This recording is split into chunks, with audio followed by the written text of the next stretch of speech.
Croeso i'r Oedfa eto heno gan Gwynedd Emyr. Coddiadau ar sgrin, jyst yn sylw chi. Un o ddau beth, bydd yn ddim gwrdd nos Fawrth, ond mae'r gwragydd yn gwrdd i werch edrych. Dim clybiau nos Wener, ond bydd y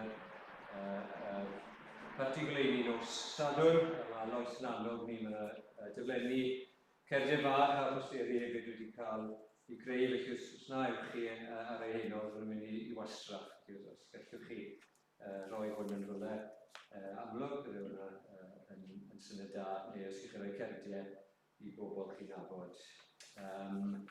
Emyr bydd yn arwain dros nesaf, yr un amser, a fel nes i goedi bod yma, mae'n brofiad weithio, chi'n mynd i ffwrdd i Bryn y Groes yn dyddiau ar ôl doleg o flwyddyn newydd. Os chi'n gallu dod, os ydych chi'n rhoi niferoedd, rhoi henwau i Emyr, rwy'n gwybod beth yw'r niferoedd. Cryd dyna'n cyfar, fel chi'n wedi cael.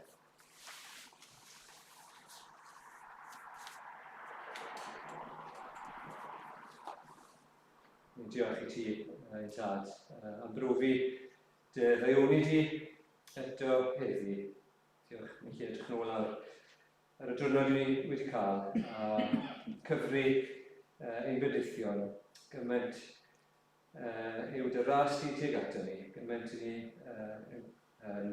derbyn o dy law di, bob dydd. Diolch am gwmni, teulu a ffrindiau, a bwyd, a gymaint o bethau sydd yn rhoi llyweunydd i ni.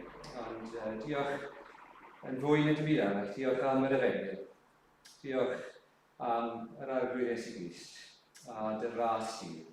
Ac ni'n dod ar hyn o'n meddwl am yr hyn glywon ni bod yma. Gofyn y byddwn ni yn rhyfeddu mwy, yn cael dy help ti i rhyfeddu mwy a mwy a dy ras ti.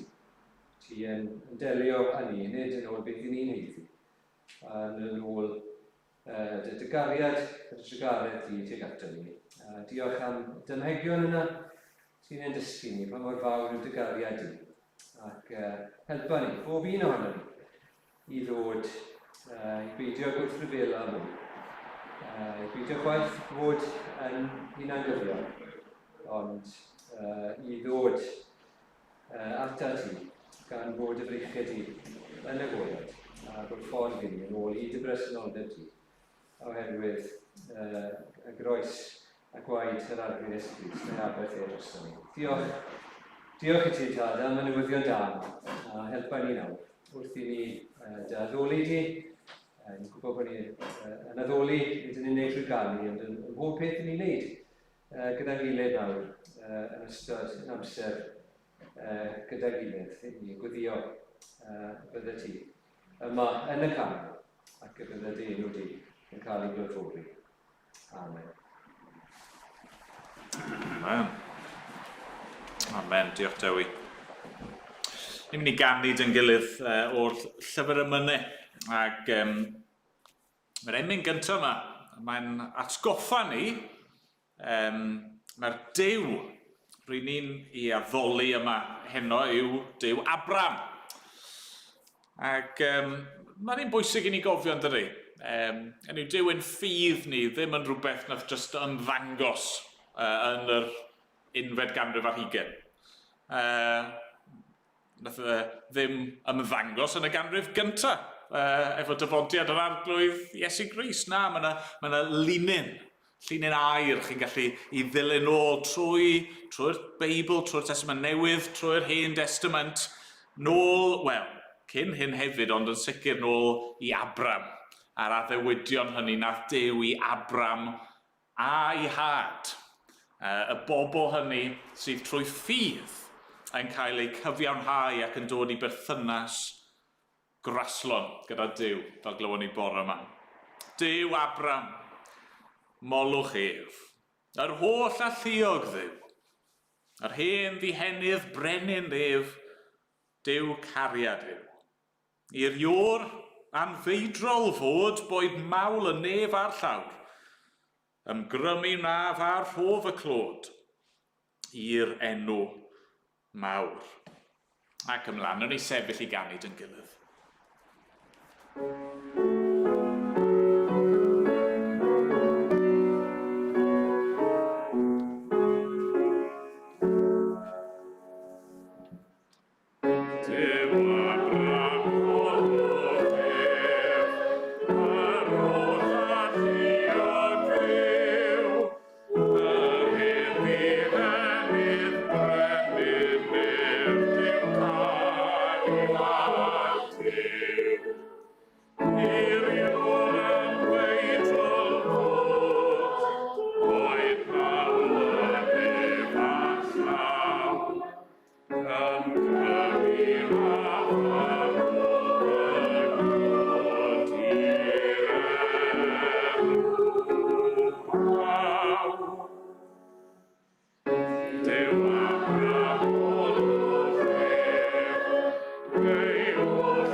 bydd rai o'ch chi'n gwybod, wythnos diwetha gorffennon ni cyfres o bregethau yn edrych ar lyfr Galarnad.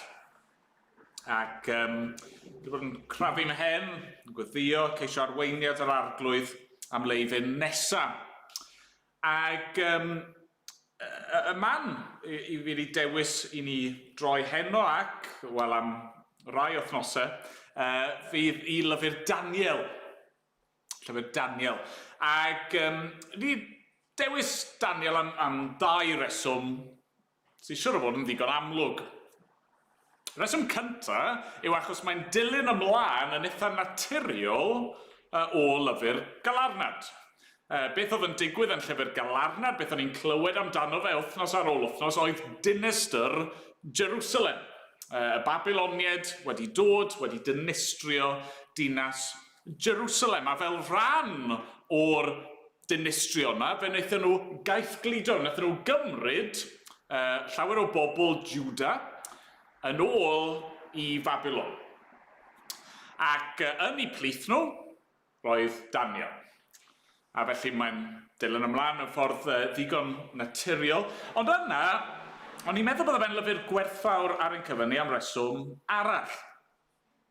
Oherwydd, beth mae llyfr Daniel yn delio gyda yn bennaf, mae hanner e'n hanes a hanner e'n ysgrifennu apocalyptaidd, gweledigaethau o'r dyfodol. Ond beth yw'r pwynt canolog i'r llyfr yma? Wel, byw dros yr arglwydd mewn cyd-destun anodd a dweud y lleia. Mae'n y lyfr esboniad defosiynol gan Stuart Olliott, a'r teitl mae wedi roi i'r llyfr yma sy'n mynd trwy Daniel yw Dare to Stand Alone. A ni wrthau'n credu gallwch chi ddewis teitl gwell. Dyma'r pwynt. A ni bod yn barod, bod yn ddewr i sefyll, hyd yn oed i sefyll ar eich pen eich hun dros yr arglwydd pan mae pawb arall yn eich herbyn chi. Ac fi'n siŵr bod yn amlwg i ni yn dydy, dyma'r ffordd mae'n gymdeithas ni'n mynd. Ni ddim yn union yr un sefyllfa a Daniel a'i ffrindiau. Hynny yw, ni ddim wedi cael ein caeth gludo, yn cymryd, yn cipio a'n symud i fyw mewn gwlad arall, ond os ni'n onest, mae'n byd ni, a'n gwlad ni wedi newid, wel, bron o bod dros nos.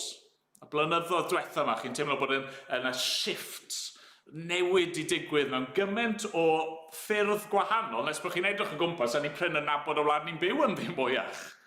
A mae'r gwrthwynebiad yna, yr erledigaeth yna, yn cynyddu.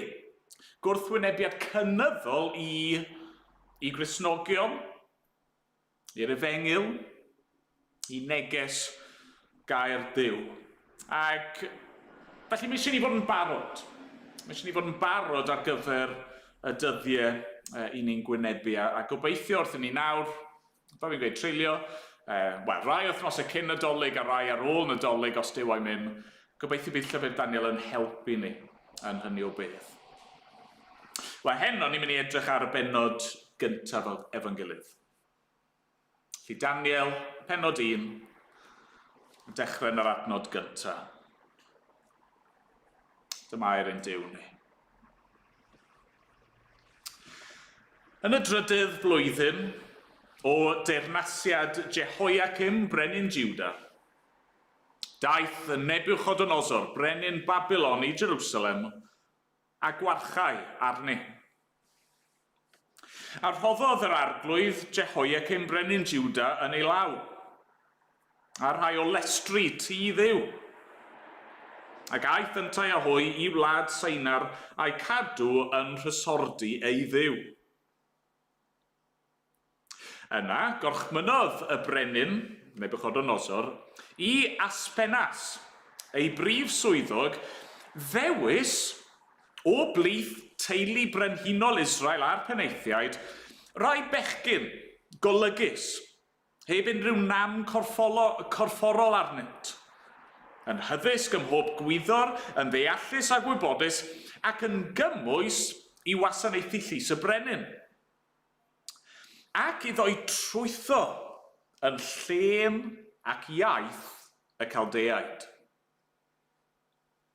Trefnodd y brenin iddynt dderbyn bwyd a gwin bob dydd o'i fwrdd ei hun a chael ei hyfforddi am 2 blynedd cyn mynd yn weision i'r llys. Yn ei misg yr oedd Jwdeaid o'r enwau Daniel, Hananea, Misael ac Azarea. Ond galwodd y prif swyddog Daniel yn Belteshazzar, Hananea yn Sadrach, Misael yn Mesach ac Azarea yn Abednego. Penderfynodd Daniel beidio a'i halogi ei hun a bwyd a gwin o fwrdd y brenin. Ac erfyniodd ar y prif swyddog i'w arbed rhag cael ei halogi. Parodd Duw i'r prif swyddog ymddwyn yn ffafriol a charedig at Daniel, ond dwedodd y prif swyddog wrth Daniel rwy'n ofni farglwydd frenin.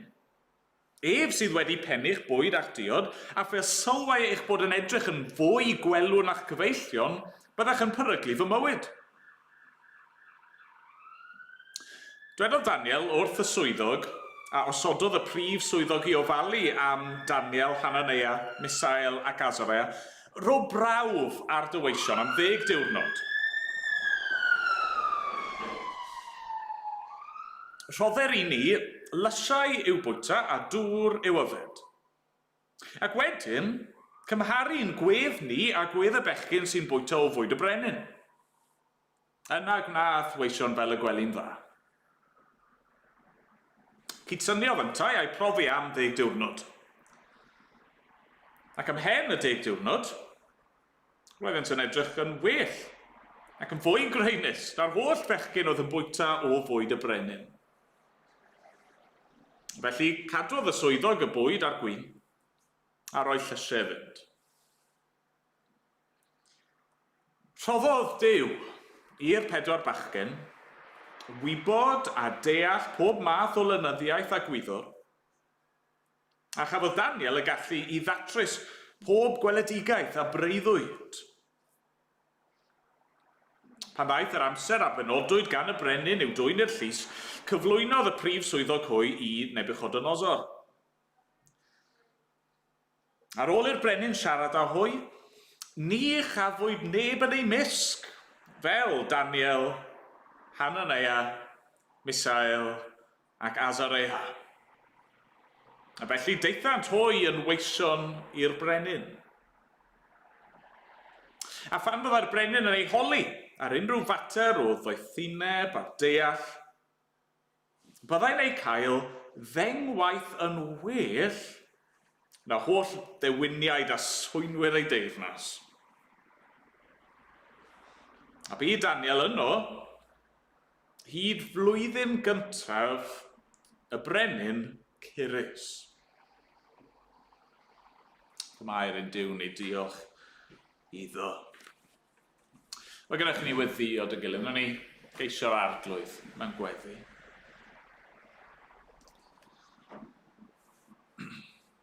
O arglwydd yn Duw, ni'n diolch i ti am dy air di.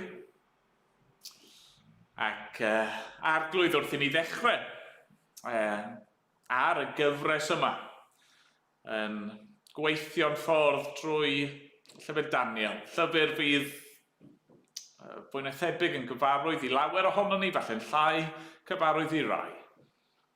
O dad, i ni'n gofyn y bydde ti'n siarad â ni, os gweli di fod yn dda. Dad, i ni ddim eisiau mynd o lyfr i lyfr yn y Beibl jyst mwyn ehangu gwybodaeth, bod gwybodaeth yn beth ddigon da. Ni ddim eisiau gwneud hyn, achos mae dyna i ni wastad wedi wneud, a falle yn teimlo mae dyma y ffordd i wneud pethau. Na, i ni eisiau mynd o lyfr i lyfr un arddull i arddull arall, o un rhan o'r Beibl i ran arall, am ein bod ni eisiau mwy ohono ti, Arglwydd.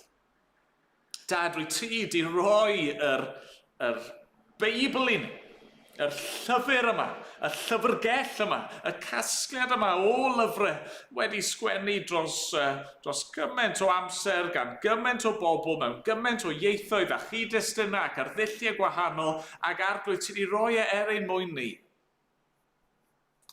Mwyn dy bobl di. Ni'n diolch i ti felly bod ti wedi ysbrydoli rai fel Daniel, ac ni'n diolch dy bod ti wedi peri'r pethau yma cael eu cofnodi a'i trosglwyddo, a'i pasio lawr, a'i cadw ar ein cyfer ni. A ni'n diolch dy fod ti heno trwy dy air yn siarad. Ni'n diolch bod ni'n gallu clywed llais yr Arglwydd Iesu yn siarad â ni. Ac ni'n gofyn felly yn neud i. Heno, ac os wyt ti'n ewyllysio hynny, Arglwydd, yn yr wythnosau a'r misoedd i ddod, ni'n gofyn neud i'n helpu ni, ein arfogi ni. Arglwydd, os nag i ni eto'n bobl i ti, neu ti ddefnyddio yr adran yma mwyn ein galw ni ato ti dy hun. Ac i ni sydd yn bobl i ti, Arglwydd, neud i'n adeiladu ni a'n paratoi ni. Dad, ni'n gwybod, falle mae'n un ystyr bod yn sefyllfa ni heddi ddim yn gyfatebol i Daniel a'i ffrindiau. Arglwydd, mae'n anhybygol iawn y bydd sefyll drosto ti yn golygu colli'n bywydyn. Ond Dad, wrth i mi feddwl am y newidiadau sydd wedi bod yn ein cymdeithas ni, hyd yn oed yn yr ychydig blynyddoedd diwetha. I ni, Arglwydd, yn gweld, mae fel yna, mae pethau yn symud, Arglwydd. A ni yn gwybod yn barod am rai sydd wedi profi gwrthwynebiad ac erledigaeth ffyrnig a pobl sydd, mewn gwahanol ffyrdd wedi dioddau dy fwyn di. Ac Arglwydd, i ni ddim yn gresynu hynny, Arglwydd, i ni'n barod i ddioddau. Arglwydd, ni'n gofyn neud i'n helpu ni i fod yn barod i ddioddau, ro ffydd i ni. Arglwydd, i ni'n diolch fod yr Arglwydd Iesu di roi i fywyd lawr drosto ni. A wedi'n caru ni ddigon i ddioddef am marw drosto ni ac Arglwydd. Felly, mae'n anrhydedd, mae'n fraint i ni i gael ein galw i ddioddef drosto ti. Ond Dad, i ni angen dy help di. I ni methu gwneud hynny yn ein nerth yn hunan, a ni'n gofyn i ni'n helpu ni, i ni'n paratoi ni, os sgweli di fod yn dda, i wynebu'r pethau hyn. Dad, roedd o'i ddiyneb i ni. Dad, ro dy ysbryd glân di i ni. Dad, ro golwg mwy ni ohono ti dy hun, helpa ni ddeall yn well pwy ydym ni yn yr Arglwydd Iesu Grist. Dad, fel glywon ni bore yma, helpa ni ddeall gras yn well. Helpa ni dy drysori di yn fwy. Helpa ni i drwytho'n hunan yn dy air di. Helpa ni i fod yn ddyfal mewn gweddi. Helpa ni, Arglwydd, i dy garu di, a dy nabod di, a dy ddilyn di, a sefyll drosto ti. Arglwydd, dyna'n dymuniad ni. Helpa ni i sefyll yn gadarn, parhau i sefyll hyd y diwedd, Arglwydd. Ac unwaith eto, Dad, ni'n cyffesu ni methu gwneud hynny yn ein nerth yn hunan. Arglwydd, os o'n i'n dod o dy flan di heno yn ein nerth yn hunan, byddwn ni'n methu sefyll. Ac wrth wynebu'r byd ac ymysodiadau yr un drwg, Arglwydd, yn ein nerth yn hunan byddwn ni yn syrthio, yn syth, Arglwydd.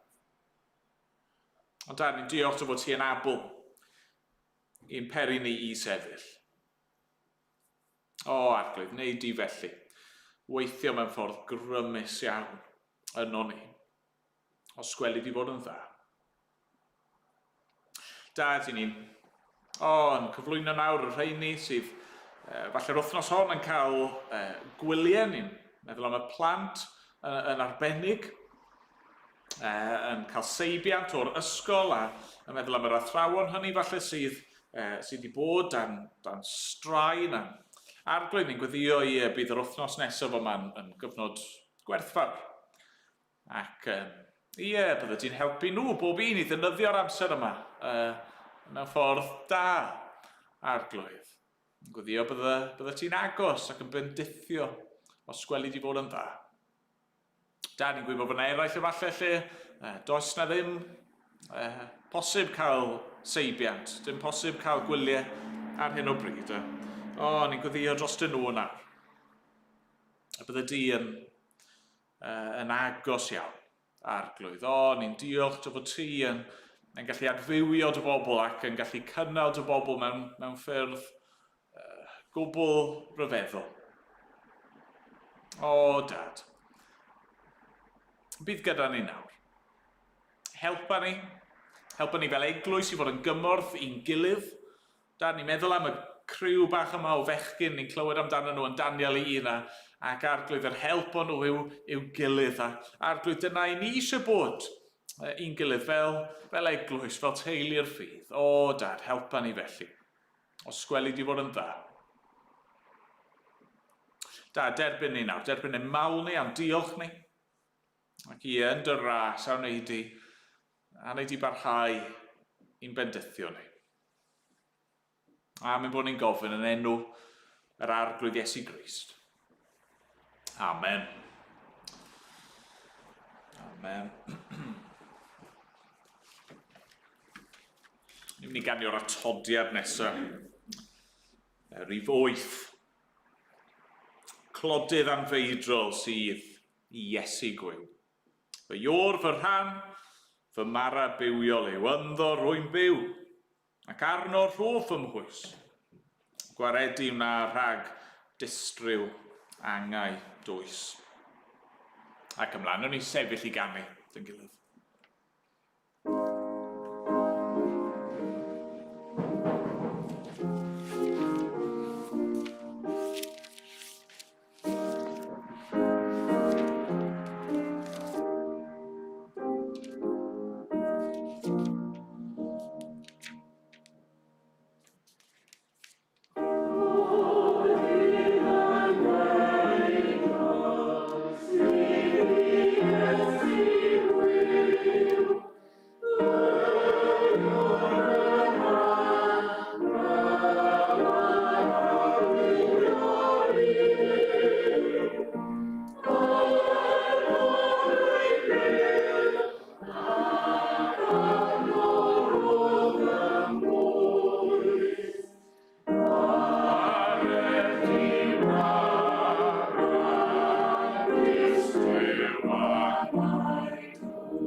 Fel sonis sy'n gynharach, mae'r hanes sydd ni yn llyfr Daniel yn dilyn ymlaen o lyfr y Galarnad.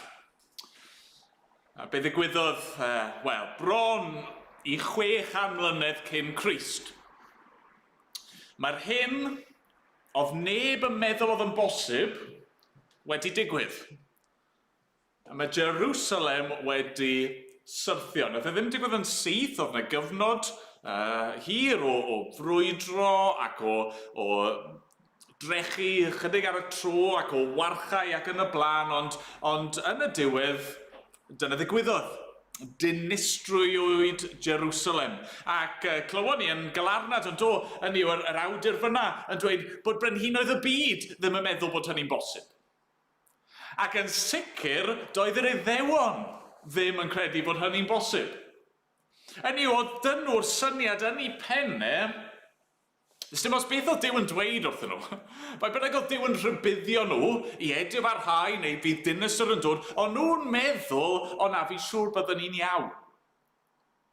Bydde Duw ddim yn caniatáu i'w ddinas i gwympo. Bydde Duw ddim yn caniatáu i'w y deml. Y man yno wedi addo bod yn bresennol i fendithio i bobl. Bydde fe ddim yn caniatáu i hynny i gwympo ac i gael ei amharchu a'i ddinistrio, ond dyna ddigwyddodd. Dyna ddigwyddodd. A nawr felly roedd y bobl yma, llawer ohonyn nhw'n cael eu caeth gludo i cymryd o'i cartre, o'i gwlad, i fyw mewn gwlad arall, ond nhw'n gorfod dysgu siwr i fyw. Dan amgylchiadau hollol annisgwyl, hollol newydd, hollol rhyfedd.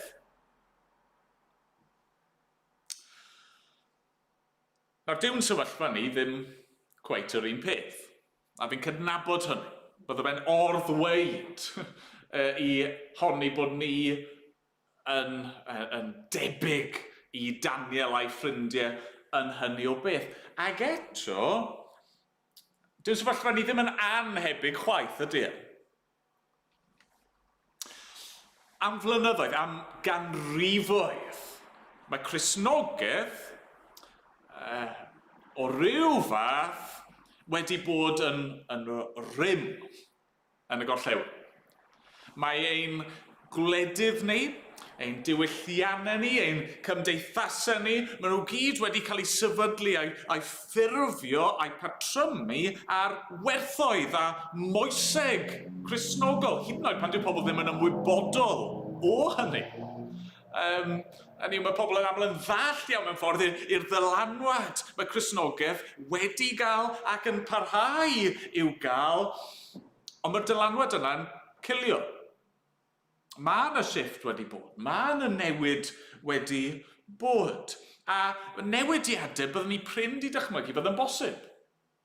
Nawr, fel fi'n gweud, dwi ddim yn gymaint o sioc a gafodd yr Iddewon pan syrthiodd Jerusalem, ond mae wedi bod yn sioc. Fi'n siŵr i lawer ohono ni, falle bo fi'n edrych yn fwy at y genedlaeth hun, ond ddim just at y rai hun. Fi'n siŵr bod chi yn meddwl nôl i siwrodd pethau pan o'ch chi'n fach, a chi methu credu'r peth. Chi methu credu'r newid sydd wedi bod o fewn eich bywyd chi. O'ch chi ddim angen bod mor hen a hynny chwaith. Sa'i mor hen a hynny.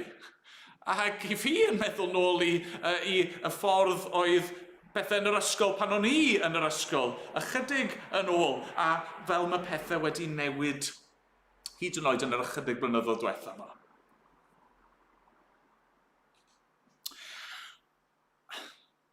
Am newid sydd yn mynd i ddod. Mae'r newidiadau yma, yr shifft yma, y symud cynyddol yma i ffwrdd oddi wrth unrhyw fath o draddodiad neu gwerthoedd Cristnogol, mae'r newid yna mynd i gynyddu. A felly mae eisiau ni fod yn barod. Mae eisiau ni fod yn barod. Fel Cristnogion, mae eisiau ni fod yn barod i sefyll dros yr arglwydd. Mae eisiau ni fod yn barod i ddioddau dros yr arglwydd. Mae eisiau ni fod yn barod i gael ein gwatwar a'n erlyd dros yr arglwydd. A mi eisiau ni fod yn barod ar gyfer hynny, achos mae'r arglwydd ei hun di rybuddio ni o hynny. Hynny yw, oedd wedi rybuddio'r Iddewon cyn i'r pethau yma i gyd ddigwydd, a mae'r arglwydd Iesu Grist di rybuddio ni hefyd cyn i'r pethau hyn ddigwydd. Mae'n dweud yn gwbl glir wrth i ddisgyblion nid yw unrhyw was yn fwy na'i feistr. Maen nhw wedi erlyd fi.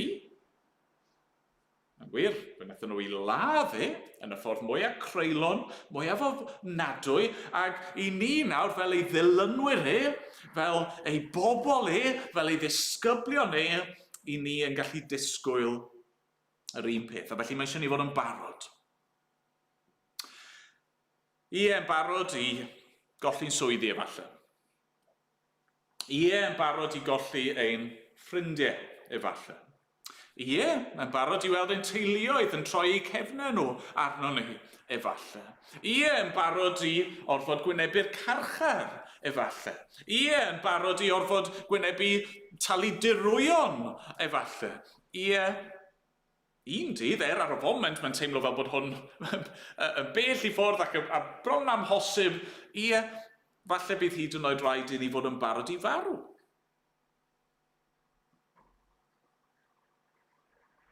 Nawr, beth sydd dyn ni felly yn llyfr Daniel? Wel, mae gennym ni esiampl o bobl yn gwynebu hynny. Ac y gobeith yw wrth i ni weithio'n ffordd trwy'r llyfr yma mewn gwahanol ffyrdd i ni yn mynd i ddysgu gwersi. Dysgu gwersi. A felly yn y bennod gyntaf yma, be fi eisiau gwneud yw jyst tynnu allan rai gwersi. Gwersi amlwg. Gwersi syml iawn. Gallwn ni ddysgu pethau sydd eisiau ni fod yn cadw yn ein meddyliau ni wrth i ni baratoi ar gyfer y dyddiau sydd i ddod. Bydd yr wers gyntaf, bydd yr peth cyntaf allan ni gymryd o'r bennod gyntaf yma. Y peth cyntaf, falle sy'n neidio allan, yw pwysigrwydd ein plant ni.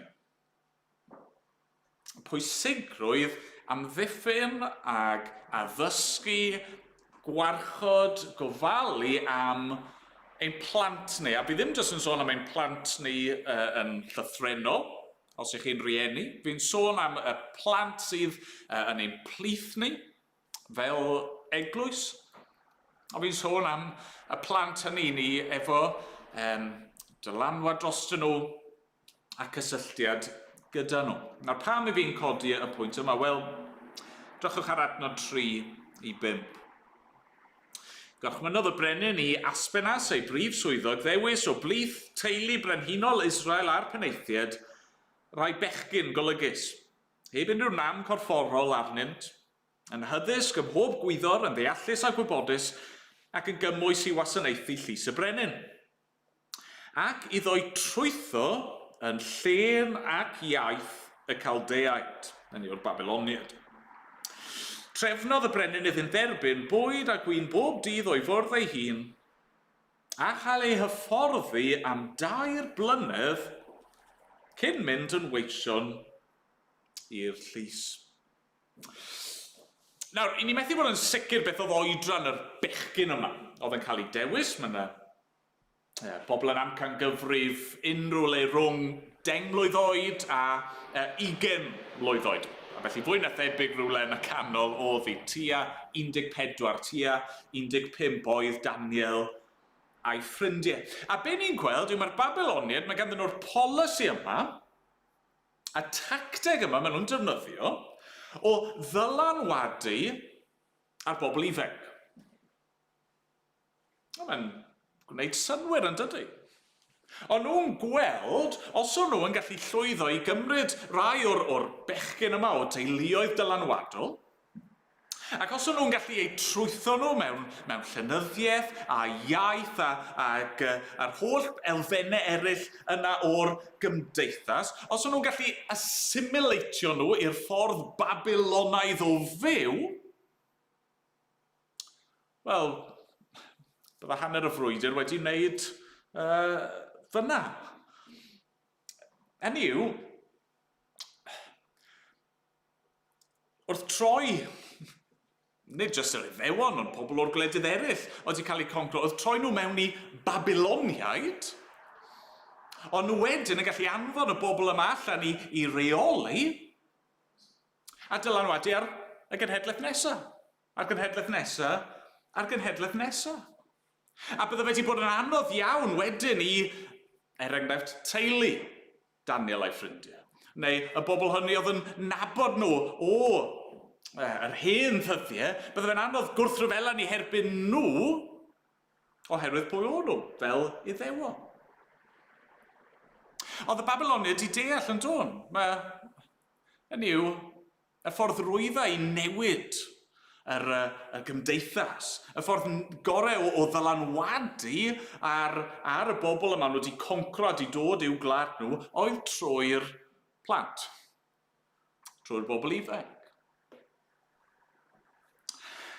Ac wrth gwrs, does dim byd i newid, os e? Does dim byd i newid heddi. Ni wedi gweld yn gynyddol llywodraethau, awdurdodau, yn manteisio ac yn dylanwadu ar blant. Ac peidiwch â chamddeall, ni fydd ddim yn wrthwynebus i addysg, ac wrth gwrs, mae'r llywodraeth yn gallu gwneud llawer o bethau da. Ac eto be ni wedi gweld yn gynyddol yn dyfa yw yr llywodraeth yn camu dros eu terfyn awdurdod nhw. Yn cymryd arnyn nhw eu hunan cyfrifoldebau falle ddylse fod yn y lle cyntaf gyda teuluoedd, gyda rieni. Ni wedi gweld yn gynyddol yn dod pynciau amlwg iawn fel addysg rhyw. A'r holl eideolegau brawychus yma yn cael eu cyflwyno a'i pasio ymlaen i blant, o'r oedran ienga yn yr ysgol, yn trwytho nhw, yn cyflwyno'r syniadau iddyn nhw, cyn bod nhw'n ddigon ifanc i allu prosesu yn iawn. Hynny yw yn plannu'r hadau yna, reit o'r cychwyn, a hynny wedyn yn mynd ymlaen ac ymlaen wrth iddyn nhw fynd trwy y system addysg. Ys dim byd i newid, os e? Mae'r bobl mewn awdurdod yn gwybod mae un o'r ffyrdd rwydd i ennill y frwydr yw trwy'r plant, trwy'r bobl ifanc. A felly be ni'n gweld fan hyn yw bod angen i ni, fel eglwys, fel Cristnogion, i sylweddoli pwysigrwydd gofalu am ein plant ni. Ni'n gweld fan hyn pwysigrwydd y rôl sydd gan nid yn unig rieni, ond yr eglwys gyfan i'w chwarae. Allai weid, fy mod i wrth fy modd, bod gan ein plant ni teulu'r eglwys yno ar eu cyfer nhw. I'w helpu nhw i ofalu amdano nhw, i weddio dros nhw, i'w cyrryddu nhw pan chi'n gweld nhw'n cam ymddwyn. Dyna'r rhan o beth yw hi fod yn teulu'r ffydd yn dyfa. Hynny yw, nid just rôl rieni yw magu plant, ond rôl yr eglwys. Ac wrth gwrs, felly, dyna pam i ni, fel arfer, bydde gennym ni pethau fel ysgolion Sul, ni ddim yn llwyddo i redeg nhw ar hyn o bryd, ond ni'n paratoi taflenni, ac i ni yn cael rhyw air byr i'r plant mewn Oedfa'n, ac i ni yn redeg clybiau a gweithgareddau. Pam? Achos ni'n gweld fod y ddylanwad yna ni'n pwysig. Dwi'n teimlo'n ddigonol pan maen nhw yn yr ysgol o trwy'r dydd, bob dydd, ac eto ni'n trio.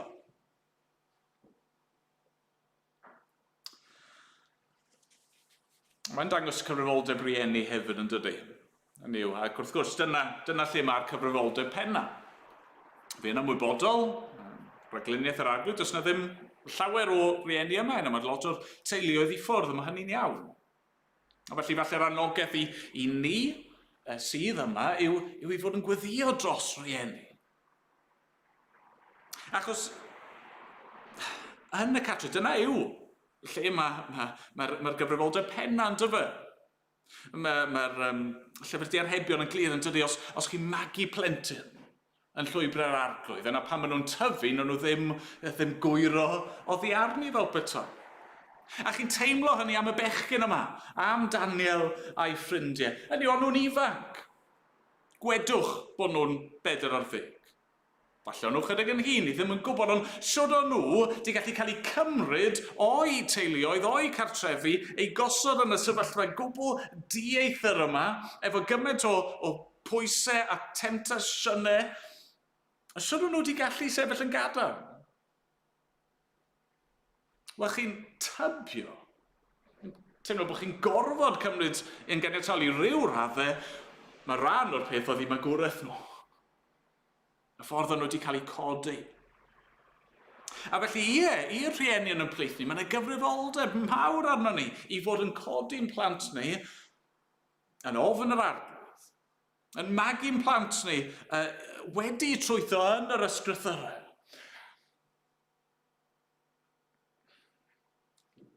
Gosod y sylfaen yna. Sylfaen holl bwysig ar gyfer i bywyd nhw. A mae'n y fwy i ddweud, ond awn ni ymlaen. Mae'r ail wers ni'n gallu dysgu o'r bennod gyntaf. Mae'r ail wers yw pwysigrwydd ein hunaniaeth, ein identity ni. Ni darllen adnod 6 a 7. Yn ei mesgrwydd Jwdeaid, o'r enwau Daniel, Hananea, Misael ac Azarea. Ond galwodd y prif swyddog Daniel yn Beltesazar, Hananea yn Shadrach, Misael yn Mesach, ac Azarea yn Abednego. Nawr, beth sy'n mynd ymlaen fan hyn? Wel, mae'r pedwar bachgen yma ni'n clywed amdano nhw fan hyn. Mae enwau nhw yn dweud rhywbeth amdanyn nhw. Oedd ei enwau nhw yn dangos yn hollol glir o le o'n nhw'n dod ac i bwy o'n nhw'n perthyn.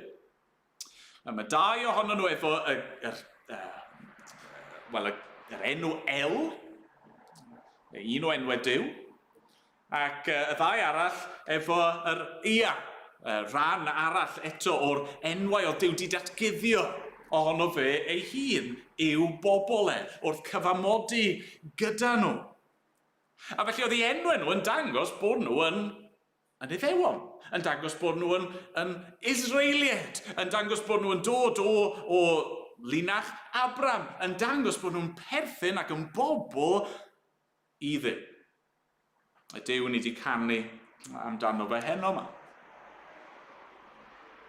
Ond, ni'n clywed, galwodd y prif swyddog nhw yn enwau eraill. Mae newid i enwau nhw. Na, nid Daniel wyt ti mwyach, ti'n mynd i gael dy alw yn Beltesazar. Nid Hananea wyt ti mwyach, Shadrach. Nid Misael wyt ti, ond Mesach. Nid Azarea, ond Abednego. A y pwynt yw, pan chi'n edrych ar yr enw yma, maen nhw i gyd a ryw enw neu ffurf ar enw Duwiau'r Babiloniad. Wel, y pwynt yw fan hyn, mae'r prif swyddog yma. A nid just fe, ond wrth gwrs yr holl system yn trial newid ei hunaniaeth nhw. Newid ei identity nhw. Trwy roi enw iddyn nhw nawr o ddim yn perthyn i'w Duw nhw. Y Duw o'n nhw yn ei wasanaethu, a'i addoli, a'i garu. Y Duw oedd wedi ei achub nhw fel pobl o'r Aifft, ac y Duw oedd yn mynd i'w hadfer nhw hyd yn oed o Babylon.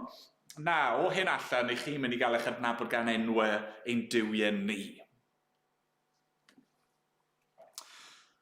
Os chi eisiau enghraifft chydig fwy cyfoes o'r un math o beth, allwch chi droi America. A'r system caethwasiaeth fyna wrth gwrs. Pan oedd pobl yn cael i cipio o'i gwledydd nhw, a mynd i fel caethweision o'n nhw'n derbyn enw newydd. Enw ei meistri nhw. Pam? Wel, mwyn eto trial torri'r cyswllt yna gyda pwy o'n nhw o le o'n nhw'n dod a beth oedd wedi digwydd iddyn nhw ac eisiau cael nhw nawr i ffitio i fewn i dderbyn hunaniaeth newydd. Ac wrth gwrs, llawer o'n chi'n gwybod mwy am hyn na fi, ond wrth i rai pobl ddechrau protestio hyn, Oeddech chi arweinwyr fel Malcolm X? Pam X? Wel, achos oedd e ddim eisiau cael ei adnabod gan yr enw yna. Oedd e ddim eisiau cael ei adnabod gan yr cyfenw oedd wedi cael ei gosod arno fe, achos oedd e ddim yn derbyn hynny fel hunaniaeth. Oedd e eisiau dweud, na, nid dyna pwy ydw i. Ac mae'n cymdeithas ni yn mynd i geisio gwneud yr un peth i ni. Na'r falle ddim yn llythrenol, achos yn ein dydd ni, yn ein cymdeithas ni, dyw enwau ddim yn golygu'r un peth ag o'n nhw yn y cyfnod yma.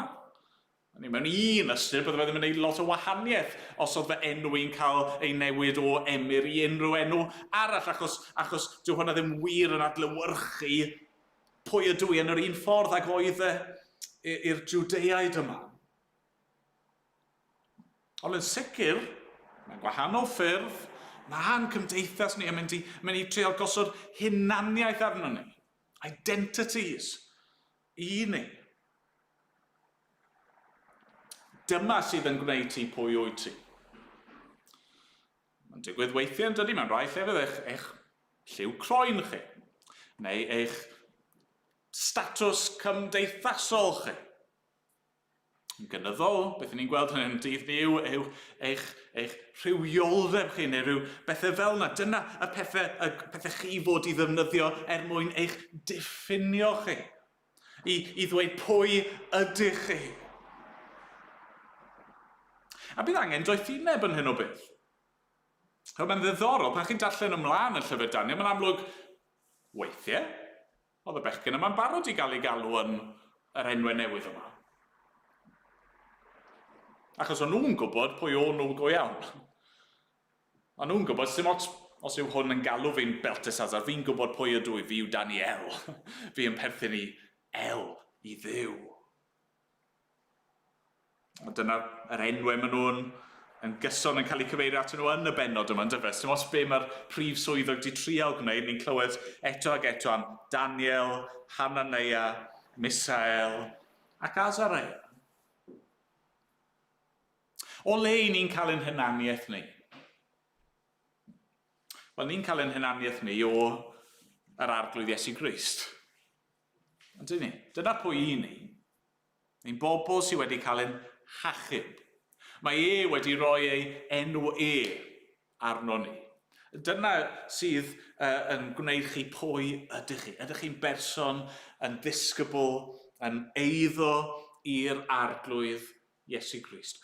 Dyna sydd angen bod yn gwbl allweddol. Dim os be mae'n cymdeithas ni'n dweud, i ni ddim eisiau anghofio hynny, ni methu gwadu hyn. Mae fe yw ein hunaniaeth ni. Mae eisiau ni gadw hynny yn ganolog. Ond mae yna adegau lle mae angen i ni sefyll. A fan hyn ni'n dod i'r trydydd wers, sef pwysigrwydd tystiolaeth. Pwysigrwydd ein tystiolaeth. A ni'n clywed yn dyn ni yn adnod 8, penderfynodd Daniel beidio a'i halogi ei hun a bwyd a gwyn o fwrdd y brenin. Ac erfyniodd ar y prif swyddog yw arbed rhag cael ei halogi. Mae Daniel a'i ffrindiau yn penderfynu sefyll ar y pwynt yma.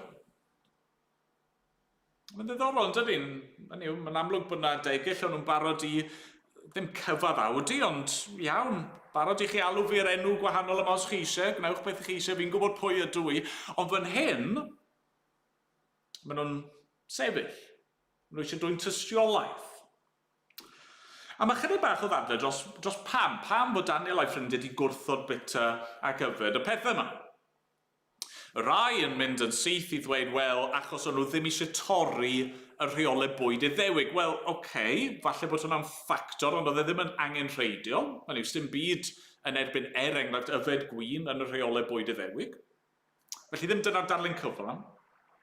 Y rai yn meddwl, wel, y tebyg yw oedd y bwydydd yma yn cael ei aberthu a'i cyflwyno i eilunod i'r gau ddiwiau yma, a'r gwin yn cael ei dywallt allan hefyd fel rhyw fath o offrwm i'r gau ddiwiau, a felly oedd Daniel a'i ffrindiau ddim eisiau cael eu cysylltu efo hwnna.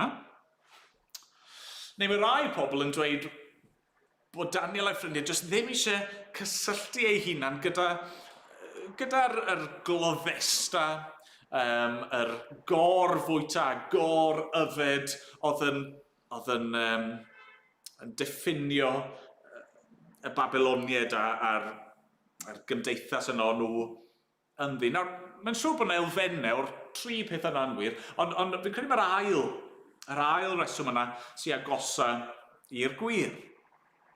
Hynny yw, oedd y bwydydd yma, oedd hi'n dod o fwrdd y brenin, a'r diodydd yma, hynny yw'r bwyd a'r gwin gorau yn y wlad, ond nhw efo cyswllt gyda addoli diwiau eraill. A felly ar y pwynt yna, oedd Daniel a'i ffrindiau yn teimlo bod nhw'n gorfod gwrthod. A mae hynny'n ddiddorol yn dydi? Mae'n ddiddorol achos mewn un ystyr, os mae dyna'r rheswm, doedd dim rhaid i Daniel a'i ffrindiau wrthod. A ni'n gweld hynny yn dyn wrth mynd mlaen i'r Testament Newydd, a mae Paul yn dadlau am hyn. Hynny yw, dydy eiluno, dydy gau ddiwiau, ddim byd ydyn nhw. Ond Daniel a'i ffrindiau'n gwybod hynny. Hynny yw, un gwir bywiol ddiw sydd, a felly, gewch chi offrymu'r pethau mae i'r gau ddiw. Dyn nhw ddim yn neud gwahaniaeth ydy yn y bôn. Achos eiluno dyn nhw'n ddim. Ac eto ar y pwynt yma, mae'n amlwg oedd Daniel a'i ffrindiau'n teimlo bod rhaid iddyn nhw i sefyll allan. A mae dyma oedd y pwynt o'n nhw'n teimlo, na, mae eisiau ni fod yn glir fan hyn. A ni eisiau ni fod yn dystiolaeth fan hyn. Ni ddim, falle mor flasus yw'r bwyd yma, ac mor hyfryd yw'r gwinoedd yma. Ni eisiau bod yn hollol amlwg bod ni ddim yn barod i halogi'n hunan, neu i chi feddwl bod ni'n halogi'n hunan gyda'r pethau yma. Ni ddim angen. Y wyllt yn ni, jyst bita llysiau Dwi'n yn angen reidiol yn cyfyngu, mae'r gair yma am llysiau gallu fe olygu mwy na just beth i ni'n galw'n llysiau, ond bwyd syml fel llysiau, ffrwythau, chydig o fara a dŵr. Ni'n hapus os mae dyna'r cwbl i ni'n ei gael, dim ond bod ein tystiolaeth ni yn glir. A mae'n wers bwysig fan ni yn does. A fan hyn mae e'n cymryd doethineb, mae'n cymryd dirnadaeth i ni wybod lle i sefyll. Pryd i ddweud, pryd i ddweud, na. Mae yna rai pethau sydd yn amlwg. Dylsyn ni ddim orfod dweud nhw. Mae rai pethau sydd yn glir yn y Beibl sydd ddim yn dderbyniol, sydd ddim yn iawn. Yn y ffyrdd o fyw sydd ddim yn weddus i Gristnogion. A sy'n os be mae'n cymdeithas ni'n dweud, sy'n os be mae'n ffrindiau ni a'n cydweithwyr ni'n gwneud, sy'n os sut maen nhw'n siarad, sut maen nhw'n defnyddio eu arian nhw, a'u cyrff nhw, a'u ffonau symudol nhw. Sy'n ots am hynny, ni'n gorfod dweud na, a mae'n glir, mae'n rai pethau jyst amlwg. Maen nhw out of bounds.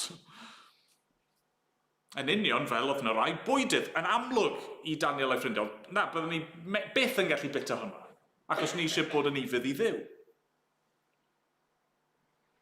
Mae hynny rai llefydd yn does, lle dwi ddim yn hollol amlwg. Lle falle dyw'r Beibl ddim yn dweud yn gwbl glir na gei di ddim gwneud hyn, ac ar y pwynt yna mae angen doethineb. Ar y pwynt yna mae angen i ni i feddwl sut mae hwn yn edrych i'r bobl o'n cwmpas i. Pa argraff mae hyn yn rhoi iddyn nhw? Falle bod fi'n cael gwneud ond ydy e'n ddoeth i fi wneud Falle bod fi'n cael gwneud ond ydy e'n dda i fi, ydy e'n gwneud lles i fi? Rai enghraifft i chi. Mae'n cofio, pan ni yn y coleg, oedd yna fachgen, dyna fi lot o barch at y bachgen yma, yn yr Undeb Cristnogol, A doedd e ddim yn mynd i glybiau nos. Hynny, byddai'n mynd yn achlysurol i'r dafarn, efo ffrindiau ac yn y blaen, ond oedd e wedi gwneud reol i'w hunan, a fi yn dweud hynny, reol i'w hunan oedd e, i beidio mynd i clwb nos. Oedd e'n reol i'w hunan, achos does na ddim byd allwch chi bwyntio ato fe yng Ngaer Dyw sy'n dweud geith Cristion ddim mynd i glwb nos. Nawr ar y pryd, o'n i a barn gwahanol ar hyn. O'n i yn mynd yn achlysurol i glybiau nos, gyda ffrindiau ac yn y blaen yn y coleg.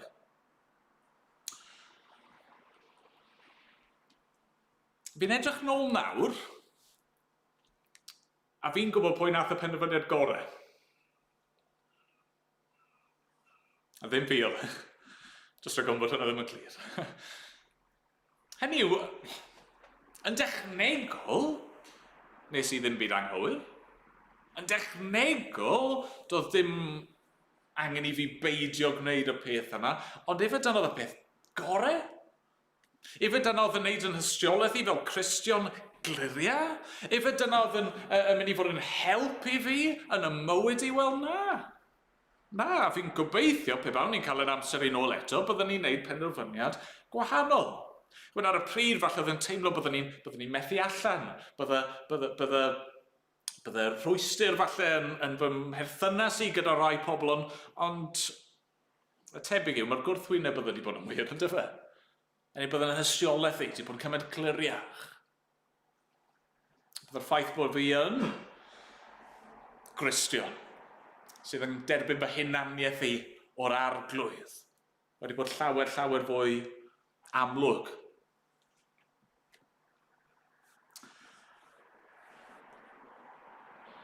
Mae'n dod ni at un pwynt ola ni.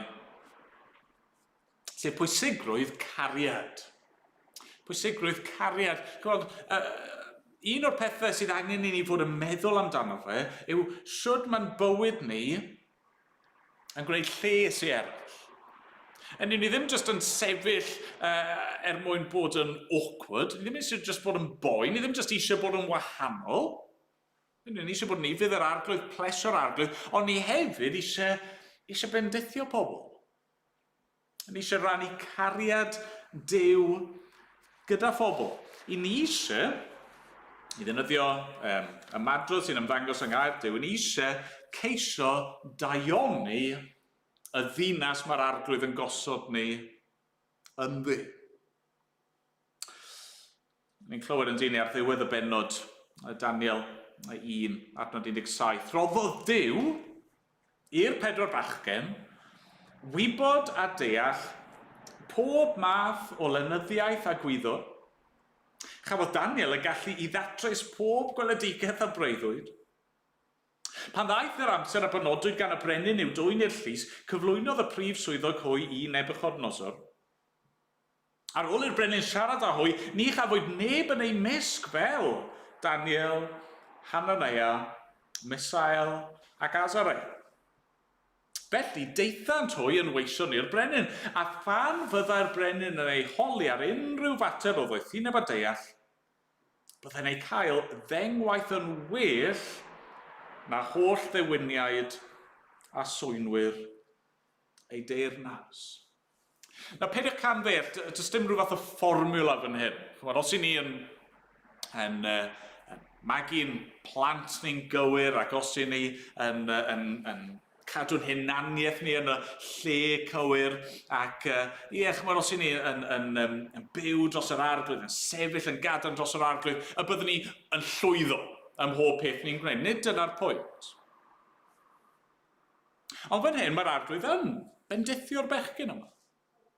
A mae'n ei defnyddio nhw. Mae'n defnyddio ei doniau nhw. Ni'n cael adnod 17, roddodd Duw. Hynny yw Duw sydd yn gweithio fan hyn, a mae'n defnyddio nhw daioni. Daioni, y bobl oedd wedi ei trechu nhw, a'i cipio nhw. Daioni i gylynio nhw, yn dyfa. Mae'r arglwydd yn anrhydefu y bechgyn yma, ac yn defnyddio nhw Daioni. Mae'n clymu'n ddiddorol i rhywbeth sy'n ymddangos yn llyfr Jeremia. Jeremia, pennod 29, mae'r arglwydd yn rhoi trwy Jeremia cyngor i'r alltudion. Jeremia 29, adnod 4. Fel hyn y dywed arglwydd y lluoedd, Duw Israel, at yr holl geithglyd a geithglydais o Jerusalem i Babylon. Codwch dau a thrigwch ynddynt. Planwch erddi a bwyta o'i ffrwyth. Priodwch ragedd a magu meibion y merched. Cymerwch ragedd eich meibion, roi gwir eich merched, i fagu meibion y merched. Amlhewch yno ac nid lleihau. Ceisiwch heddwch y ddinas y ceithglydais chwyddi, a gweddiwch dros di ar yr arglwydd. Oherwydd yn ei heddwch hi, bydd heddwch i chwi. Mae'r arglwydd yn dweud, tra bod chi yno, mae eisiau chi geisio heddwch y ddinas. Mae eisiau chi geisio lles a daioni y ddinas. A dyna'r union beth ni'n gweld Daniel a'i ffrindiau'n gwneud. Bod nhw'n sefyll yn gadarn, nawn ni weld, maen nhw'n barod ar y degau i farw. Maen nhw'n barod, os mae dyna sydd ei angen i roi bywydau lawr. Ar yr un pryd, maen nhw'n defnyddio oedoniau, defnyddio bywyd nhw mwyn gwasanaethu y bobl o'i cwmpas nhw. Eto, mae yna wers yma fan hyn i ni, ond oes. Hynny yw, mae eisiau doethineb, mae eisiau dynadaeth, mae eisiau gwybod pryd i sefyll, pryd i fod yn wahanol. Ac eto ar un pryd, mae eisiau ni fod yn rhan o'r gymdeithas ni. I'r graddau ni'n gallu, heb cyfaddawdi, mae eisiau ni fod yn aelodau o glybiau ac o gymdeithasau. Mae eisiau ni fod yng nghanol llun a diwylliant. Mae eisiau ni geisio bod yn halen ac yn oleuni, yn ddylanwadau da, yn oleuni yng nghanol tywyllwch ein oes ni. Mae eisiau ni i ei garu, rhannu y cariad yna ni wedi i brofi. Nawr falle, ar ôl hynny gyd, bod ni'n teimlo, wel, mae'r her yn ormod i dal dim ond yn Daniel 1. A ni'n teimlo, so ni'n gallu gwneud hyn i gyd. Pa obeth sydd i bobl fel ni? Mae son yn rhy anodd, rhy gymleth. Wel, mae'r bennod gyntaf yn gorffen efo adnod dylse ein calanogi ni. Adnod 21. Bu Daniel yno, hyd flwyddyn gyntaf y brenin Caerdydd. A fan hyn, ni'n cael rhyw fath o preview. A ni'n clywed bod Daniel yn goroesi. A gweud y gwir, nawn ni weld hyn, mae'n goroesi lle mae brenin ar ôl brenin ar ôl brenin yn byw, teyrnasu a diflannu. Mae yno. I ryw raddau ni'n clywed hefyd am ei ffrindiau fe yna. Ac gweld y pwynt sy'n cael ei wneud mewn ffordd hynod o subtle fan hyn.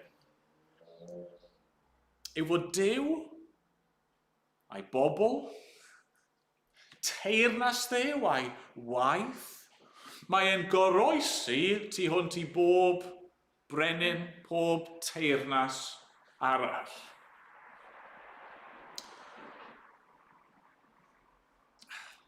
Nebuchadnezzar yn edrych yn gryf. Oedd y brenhinoedd nath i ddilyn yn hynod o gryf. Oedd nhw'n nerthol. Ond Daniel sydd yn dal i sefyll ar y diwedd, chi'n gweld? Ac i ni, heno yma, i ni am gobeith mewn un mwy na Daniel. Mor wych yw esiampl Daniel mewn gymaint o ffyrdd. Dwi ddim yn cymharu gyda'r arglwydd Iesu Grist.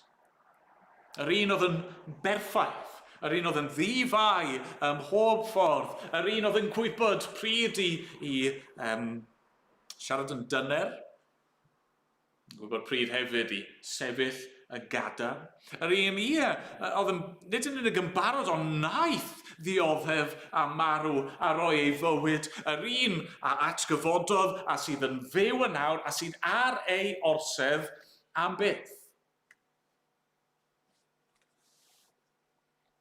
Ni'n clywed bod Daniel yn para, yn dyfalbarhau. Ac I ni fel pobl, yr arglwydd, I ni yn gallu dyfalbarhau, mor anodd fydd. A ni'n gallu bod yn sicr o hynny pam, wel nid achos ein nerth a'n gallu am doethineb ni, ond oherwydd fod wedi dyfalbarhau, a fod yn fyw, a fe fydd ar ei orsedd am dragwyddoldeb. Pan mae pob teyrnas arall, a mae'r thema na'n un sy'n codi'n aml, pan mae pob teyrnas arall wedi dychwelyd i'r llwch, bydd gorsedd yr arglwydd Iesu Grist yn sefyll. Diolch iddo. Amen.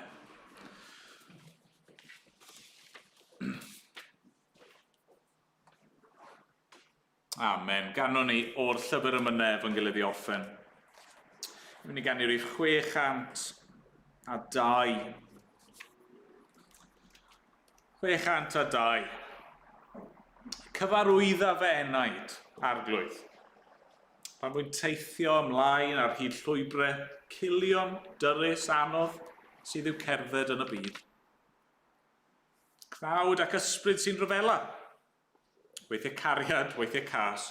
Ton ar don sydd yn gorchuddio egwyddorion nefol ras. Cil yw'r llwybr I mi gerdded.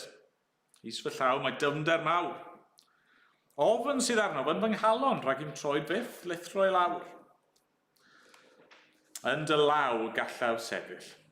Yn dy law dof i'r lan. Yn dy law byth ni ddiffygiaf nad ydw I fi ond gwan. Disg I'm gerdded trwy'r afonydd. Na'n dechrynner gan y llif.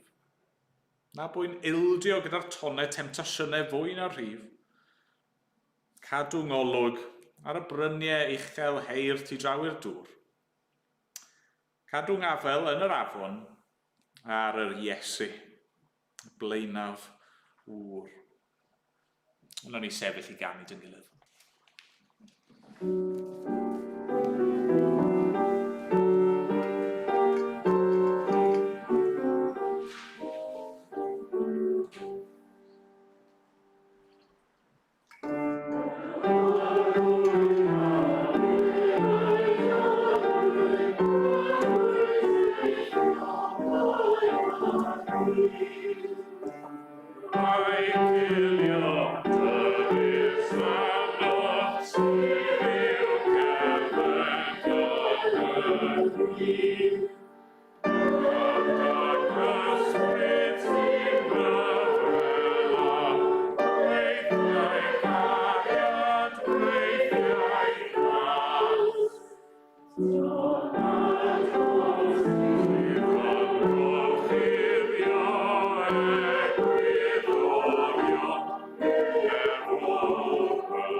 newyddio.